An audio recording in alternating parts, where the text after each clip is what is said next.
Šiandien iš arčiau susipažinkime su bakalauro studentais, kurie mokosi nuotoliu. Mokytis iš namų ar iš kelionės? Iš namų. Jei keliaujam, tai keliaujam, jei mokomės, tai mokomės. Jo. Man asmeniškai iš namų daug patokio. Iš namų. Kamera paskaitose on ar off? Off. Greitai labai. O man labiau patinka matyti kitų žmonių kameras, patinka matyti mokytojų, lektorių veidus ir reakcijas ir visą kitą. Ir tuo pačiu pačiam gali tada pabendrauti normaliai. On. On? Taip. Vienintelis žmogus, kuris on, tikriausiai tas vienas mažas žmogiliukas būna. Dažniausiai jo. Coworkingas ar namuose sofa? Coworkingas. Sofa.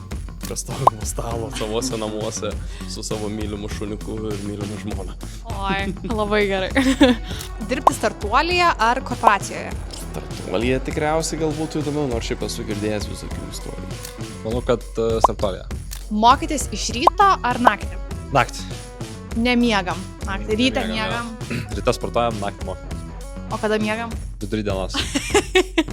Gerai. Iš ryto. Pritariu. Geriau smegenys veikia. Dirbti biure, gyvai ar nuotoliu iš bet kur? Nuotoliu? O gal hibridinį? Ne, nuotoliu. Nuotoliu, bet kars nuo karto yra fainai susitikti gyvai. Tai toks miksiukas, manyčiau, yra geriausias variantas.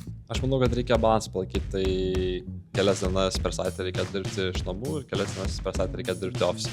Hibridinis darbo modelis. Darbo modelis, taip. Tobulas, pritariu. Dirbti Lietuvoje ar užsienyje? O įmanomas variantas gyventi Lietuvoje ir dirbti užsienį? Be problemų mes mokomės užsienyje, būdami Lietuvoje. Exactly. Tai jo, abudu. Abu. Abu? Taip. Toks, kur neapsisprendė. Aš norėčiau keliauti ir turėti darbą ten, kur aš esu. Viskas.